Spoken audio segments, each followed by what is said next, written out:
Noche Buena na mamayang hating gabi mga kapuso at syempre, hindi po makukumpleto ang ating mga hapagkainan kung walang hamon. Sa mga hindi pa nakakabili ng Christmas ham, alamin natin ang presyuhan niyan sa Quiapo, Maynila.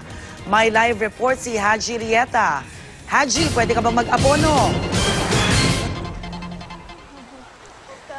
Yes, Rhea, good morning. At pwede naman, pwede naman. At pero ngayon mukhang mag-antay tayo ng ilang oras pa dahil hanggang ngayon sarado pa rin itong tindahan ng ham dito nga sa may Quinta Market sa Palangka Street sa Quiapo, Maynila. At yung mga nakusap natin kanina, alas 4 pa lang na madaling araw talaga nandito na sila. At ngayon, around 5 o'clock na, 6 o'clock na nga. At medyo mahaba na yung pila, umaabot na dito. At yung bilang natin sa ating pila, Rhea, ay pang number 13 tayo. At sana makapasok din tayo maya-maya sa loob. At yung mga nakausap natin, kanina, Rhea, ay sinabi nila na talagang bagamat maraming tindahan ng mga ham naman sa Maynila ay talagang dinadayo nila itong tindahang ito sa may Quinta Market dahil bukod sa nakasanayan na ng pamilya nila ay talagang tatak na daw sa kanila yung lasa nito. Kaya naman bagamat mahaba ang pila ay baliwala sa kanila. Ito ang importante raw ay makabili sila ng ham dito na which is kanilang isa na rin sa mga handa nila sa mga pang Noche Buena. At kausapin nga natin si Ma'am at isa sa mga pumipila na kanina pa dito. Ma'am, kumusta naman yung pila po dito? Okay lang. Worth the wait lang naman. Yung paghihintay, okay lang din. Para saan po ba yung bibilin natin na ham? Pang Noche Buena. Tsaka pang regalo. Every year ba, Ma'am, talaga namimili tayo dito? Ganitong pila? Oo. Yun. Okay lang po yung ganun. Okay lang.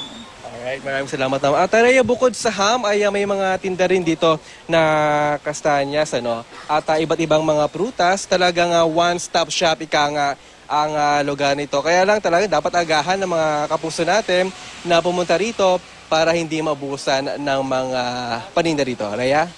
Haji, naalala ko kasi nung isang taon, ako na-assign dyan, parang nagiging walang saysay yung pila dyan. Dahil pagbukas nung pinaka-gate, malapad kasi yung lugar na yan madami din nag-a-attend sa mga customers naman. Pero talagang yung pasok ng tao, tuloy-tuloy, dagsa. So, sa nakikita mo, isang pila lang yung pinipilahan mo o meron pa dun sa kabila? Alam ko medyo nagke-create ng maraming pila yan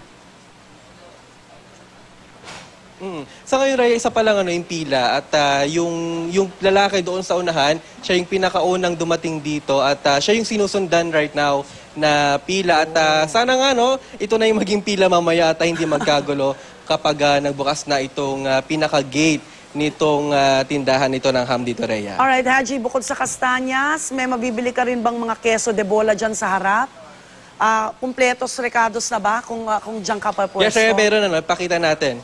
Yes, ito, meron ditong keso de bola ngayon? Gaya nito, dito sa tindahan na ito. Mas mura ba kung dyan ako bibili kesa sa Tanungin supermarket? natin si ate. Oo. Ate, magkano isang keso de bola? Yung ganito? Sa maliit po namin, 600. 600? Opo. Wala bang tawad to, ma'am? Wala na po. Wala na. Fixed price na po yun. 600 daw, Rhea, ang isa nitong keso de bola dito. Okay, baka pwede pang tumawad-tawad, ha? Medyo mahal talaga ang keso de bola. Alright, maraming salamat, Haji Rieta. Balikan ka namin maya-maya kung makakabili ka.